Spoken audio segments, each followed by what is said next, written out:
뒷수습은 신이와 자기한테 맡기라고 장리가 말한 지 이틀이 지났는데 지금은 어떻게 됐는지 모르겠네. 그렇게 걱정되면 직접 찾아가서 물어보는 게 어때? 그래, 장리는 종잡을 수가 없으니까 일단 신이한테 가봐야겠어.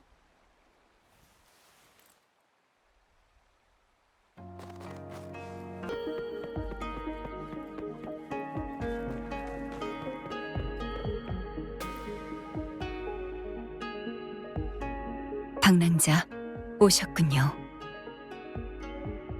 문제는 다 해결됐고 승소산에 있던 잔성의 잔당들에 대한 신문도 끝났어요. 확실히 바둑판의 전설이 가리키는 시간을 조종하는 방법을 노리고 왔고 그것을 이용해 수호신을 견제하고 다시 승소산에 혼란을 일으키는 게 목적이었지만 방랑자와 장리가 그걸 간파하고 해결했죠. 장리의 말에 따르면 잔성의 간부 한 명도 그 신기루에 들어갔지만 탈출하던 중 장리의 불에 부상을 입고 지금은 사라졌다고 해요. 이 문제는 변정에 보고했습니다. 앞으로도 승소산의 병력을 강화해서 이런 일이 발생하지 않도록 하죠.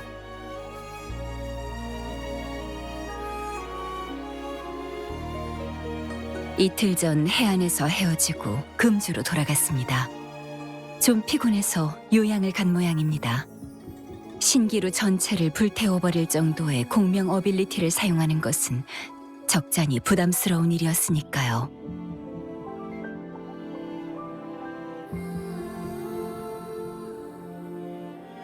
당신이 걱정할까봐 소식을 전해달라고 하더군요. 승소산 정자에서 기다리겠다고. 그리고 이건 다른 의도가 없는 순수한 초대라고도요.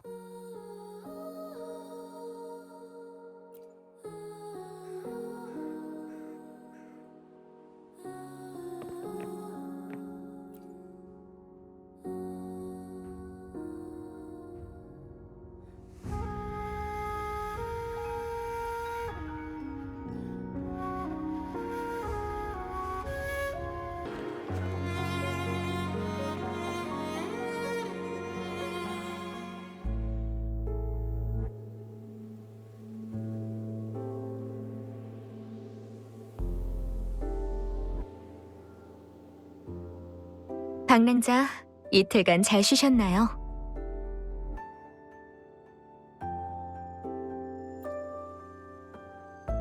지금 멀쩡하게 방랑자 앞에 있는 게 보이지 않나요?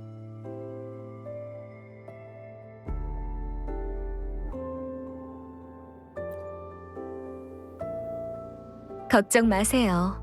이번에 초대한 건 단지 얘기를 나누고 싶어서니까. 방랑자가 온 것도 저한테 물어보고 싶은 게 많기 때문 아닌가요?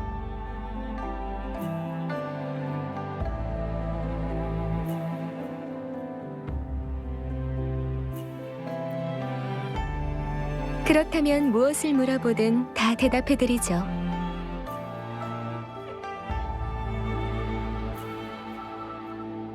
그 기보에 대해서는 100년 전 제 사부님 현묘 진인과 한 기인이 만났을 때부터 말씀드려야겠네요.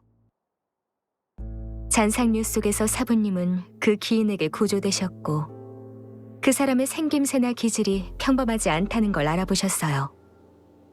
그 후 사부님께서 알아보신 결과 이미 역사에 그 기인에 대한 정보가 기록되어 있다는 것을 알아내셨죠.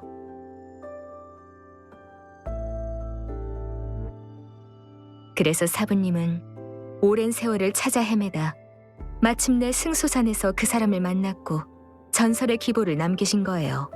이 바둑판을 통해 뒤틀린 시간의 문제를 해결할 수 있다는 기보의 말은 바둑판에 숨겨진 정보를 말하는 거라고 생각했어요. 하지만 그건 열쇠일 뿐 중요한 건 바둑을 두는 사람이었죠. 그 장생 비법은 우연히 산속으로 잘못 들어갔다가 사부님이 돌려보낸 나무꾼이 꾸며낸 이야기일 뿐이고요. 그렇다면 무엇을 물어보든 다 대답해드리죠.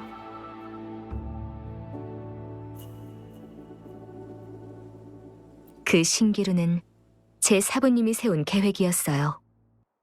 바둑판을 매개로 해서 직정의 역행 장치를 이용해 숨겨두고 승소산의 시간의 흐름이 정상화된 후에야 나타날 수 있게 하셨죠.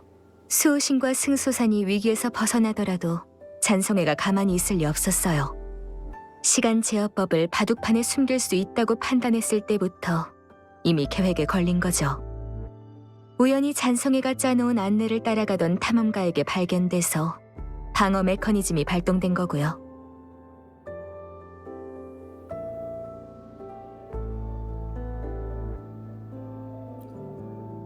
수호신이 쓰러져 부상을 입었을 때 사부님과 그 기인은 승소산에 재난이 일어날 것을 예상하고 이 메커니즘을 남겨두었어요. 침입하는 사람에게 파국의 법이 없는 한 신기루는 침입자를 모두 삼켜버릴 거예요.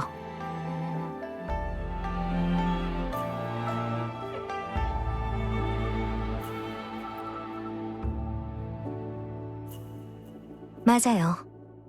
다치지 않고 신기루를 불태우는 것이야말로 진정으로 곤경에서 벗어나는 길인데, 그러기 위해서는 공명 어빌리티에 대한 극도로 정밀한 통제가 필요해요. 지금 생각해보면 이것이 시간을 초월한 저에게 있어서 사부님의 큰 시험이 아닐까 싶어요.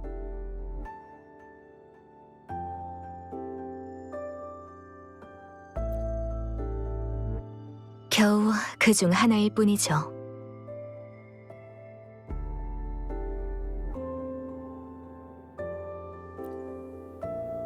사부님께선 떠나시기 전 저한테 임무를 맡기셨어요. 그분과 대국하고 바둑판을 남긴 자를 찾으라는 거였죠. 사부님이 떠나신 후 신기루를 통제할 수 있는 건 그 사람뿐이에요. 자, 방랑자. 이제 이야기 속 그 사람이 누구인지 아시겠죠?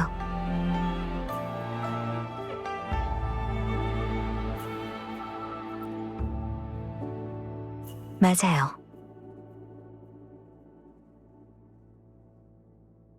그래서 안내인이 필요한 거죠. 안 그런가요?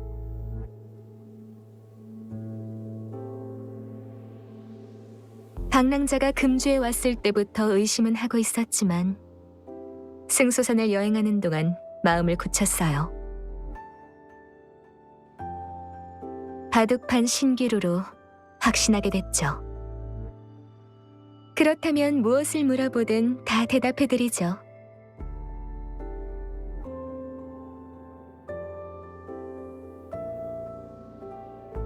역시 그 추억들은 가짜가 아니었네요.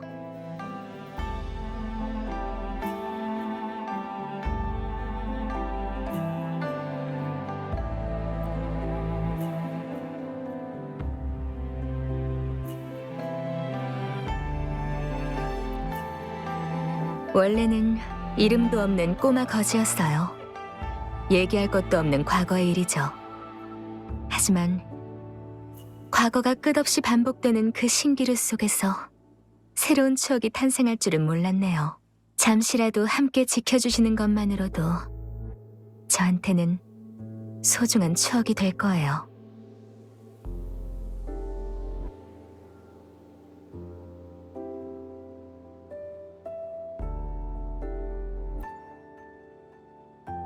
제가 이 활을 이용해 다시 신기루를 파괴한다면 어렸을 때 그랬던 것처럼 수명을 대가로 하는 것인지 궁금하죠?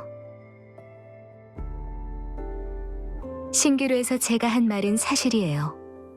저는 더 이상 힘을 통제할 수 없는 아이가 아니거든요. 이제 공명 어빌리티를 사용해도 제 몸에 부담이 가진 않으니까 걱정하지 마세요. 게다가 방랑자가 정말 전설 속에서 역사에 영향을 끼친 중요한 사람이라면 당신은 수호신 다음으로 가장 불멸에 가까운 존재일지도 몰라요. 사람은 죽기 마련이고 여행 중엔 만남과 이별도 흔한 일이지만 방랑자에겐 이 이슬 같은 덧없는 시간이 길든 짧든 차이가 없지 않겠어요?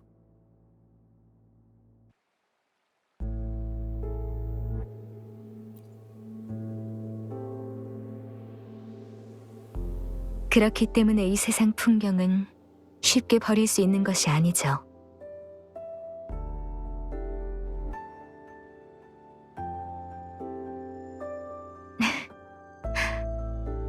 그럼 저와 함께 그 끝나지 않은 대국을 끝내보지 않으시겠어요?